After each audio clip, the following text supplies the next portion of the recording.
षष्ठोऽध्यायः श्रीगणेशाय नमः।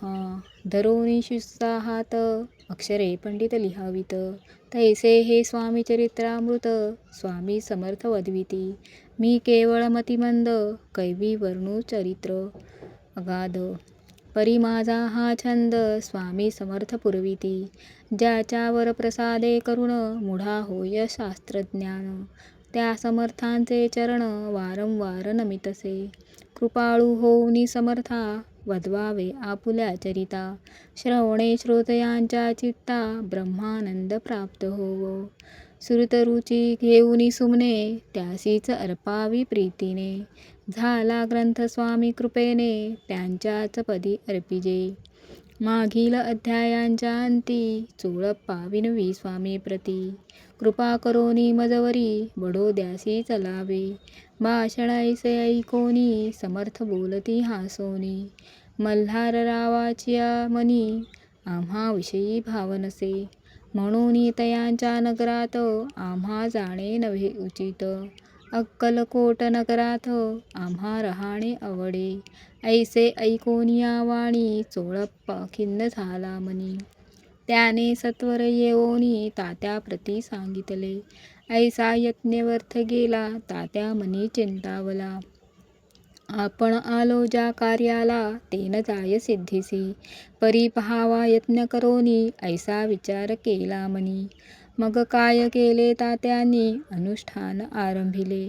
ऐसे नाना उपाय केले परी ते सर्व व्यर्थ गेले, कार्यसिद्धीस न गेले खिन्न झाले मुख त्यांचे। भक्ती नाही अंतरी दांभिक साधनांते करी, तयाचे स्वामी नरहरी प्रसन्न कैसे होतील। तयानी माजविली ढोंगे आणि केली नाना सोंगे, भक्ती विण हठयोगे स्वामी कृपान होय। मग तात्यांनी काय केले सप्ताहासी ब्राह्मण बैसविले, गुरुचरित्र आरंभिले व्हावे आसी स्वामी कृपा। परी तयांच्या वाड्यात कधी न गेले समर्थ, तात्या झाला व्यग्रचित्त काही उपाय सुचेना। मल्हारावरूपाने पाठविले ज्या कार्याकारणे, ते आपुल्या हातून होणे अशक्य ऐसे वाटते। आता जाऊनी बडोद्यासी काय सांगावे राजयासी, आणि सकळ जनासी तोंड कैसे दाखवावे। ऐशा उपाये करून न होती स्वामी प्रसन्न, आता युक्ती योजून न्यावे पळवून यतीसी।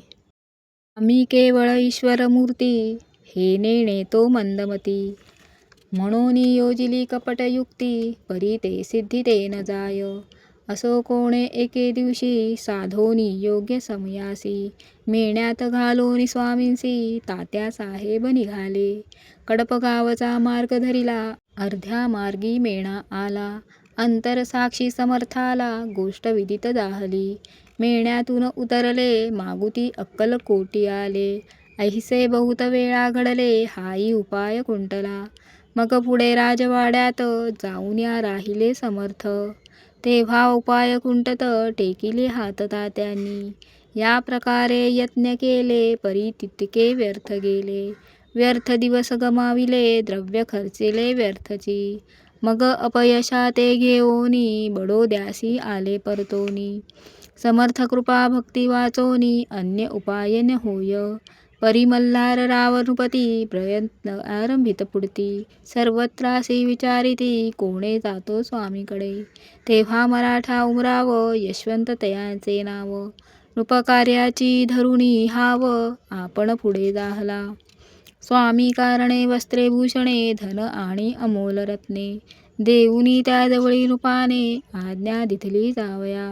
तो येऊनी अक्कलकोटी घेतली समर्थांची भेटी, वस्त्रे अलंकार सुवर्ण ताटी स्वामी पुढे ठेवित। पाहुनी समर्थाला तेव्हा अनिवार्य क्रोध आला, यशवंता पाहुनी डोळा काय तेव्हा बोलले। अरे बेडूई आणोनी सत्वर ढोका, याचे चरणी याचे त्रिवार मोठ्यानी। समर्थे क्रोधे बोलले, क्रोधमुद्रा पाहुनी यशवंतराव भ्याला मनी। पळाले तोंडचे पाणी लटालटा कापू लागला। मग थोड्याच दिवशी याज्ञा आली यशवंतासी, सत्वर यावे बडोद्यासी तेथील कार्यासी सोडूनी. साहेबा विषप्रयोग केला मल्हारावासी आळ आला. त्या कृत्यामाझी यशवंताला गुन्हेगार लेखिले. हाती पायी बेडी पडली स्वामी वचनांची प्रचिती आली. अघटित लीला दाविली ख्याती झाली सर्वत्र.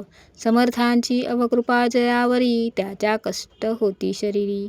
कृपा होय जयावरी तया सर्वानंद प्राप्त होय. महासमर्था भक्तपालका अनादिसिद्धा जगन्नायका. निशिदिनी शंकर सखा विष्णुचिया मनी वसे.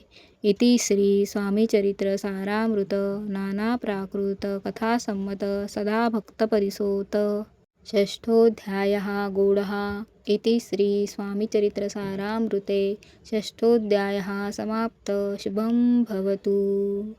श्री स्वामी समर्थ. श्री स्वामी समर्थ. श्री स्वामी समर्थ. श्री गुरुदेव दत्त.